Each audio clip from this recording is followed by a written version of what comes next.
السلام عليكم ورحمة الله وبركاته. معكم أسرار ست البيت. النهاردة إن شاء الله هنعمل شوية محشي بدنجان وفلفل بخلطة خفيفة وسهلة جدا لأي بنوتة صغيرة لسه هتدخل المطبخ تعرف تعملها. وعملت قبل كده المحشي كتير معاكم بطريقة مختلفة.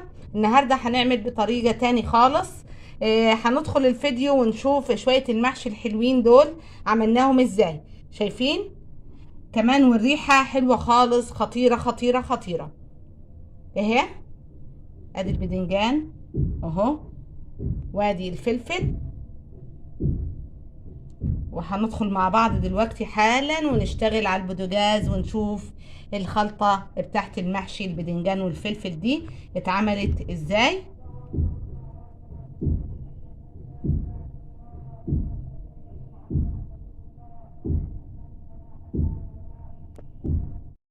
وهبدأ دلوقتي اعمل معاكم التخديعة او ال الخلطة بتاعت المحشي.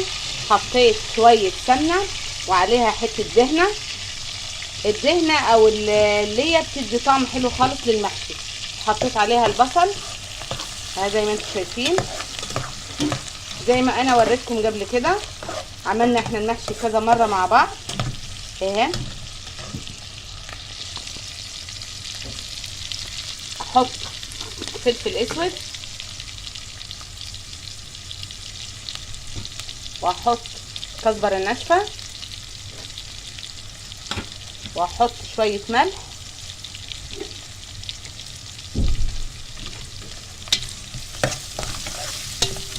وانا فرمت شوية طماطم.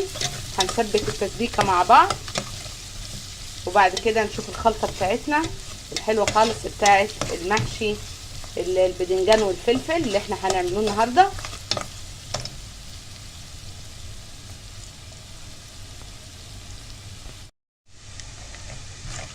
انا البصله مش هخليها تحمر، يعني تصفر كده اهو، وانزل بالطماطم على طول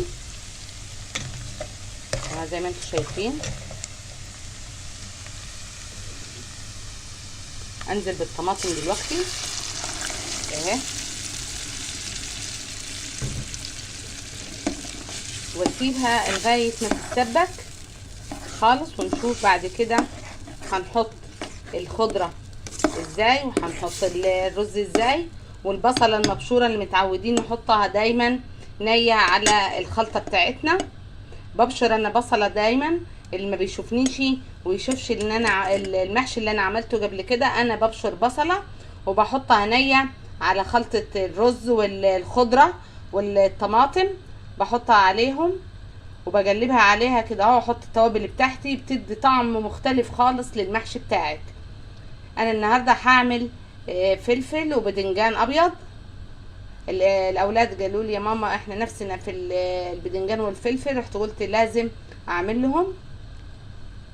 هنشوف مع بعض بعد كده بعد ما تتسبك. انا غاسله البدنجان وغاسله الفلفل، مجوره البدنجان من بالليل ومجهزاه ونقعاه دلوقتي في ميه. وبعد ما تتسبك دي نشوف الخلطه بتاعتنا ونحشي مع بعض البدنجان. وادي اهي اتسبكت معايا خالص. اول ما تلقي السمنه بتاعتك او الزيت اللي انت حطاه بيجي على الوش كده، يبقى خلاص اتسبكت معاكي التسبيكه بتاعتك. هبتدي احط الرز، ما احطش الخضره علشان ما تسودش معايا. غسله الرز طبعا اهو، مصفياه كويس اهو. وهنا الحله مجهزاها اهو، حاطه في الارضيه بتاعتها شويه زيت، حاطه في الارضيه بتاعتها شويه زيت، وحاطه طماطم وبصل وبطاطس عاملاهم شرايح كده اهو ورصاهم في الارضيه. لو عندك العيدان بتاعت الخضره اللي انت قطعتيها ممكن تحطيها في الارضيه زي ما عملنا قبل كده في الورق العنب لما حطينا العيدان بتاعت ورق العنب في الارضيه اهي بالشكل ده اهي. انا قبل كده عملتها على البارد، حطيت الرز على البارد قبل كده. المره دي اديني حطاها على النار اهي، برضو بتدي طعم حلو. احط في النار واحط الباقي الخلطه بتاعتي اللي انا هحطها. هحط الخضره الخضره بتاعتي هنا بدل ما انت عامله فلفل وبدنجان تحطي بقدونس وكزبره، لكن الشبت بيتحط حلو خالص محبب في الكرنب. لما تكوني عامله كرنب تحطي فيه الشبت بيدي طعم حلو خالص.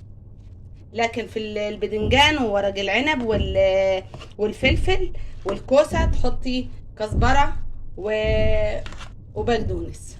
اهو انا حطيت برضو البصله المبشوره، وحطيت شويه الخضره بتاعتي كزبره وبقدونس اهي.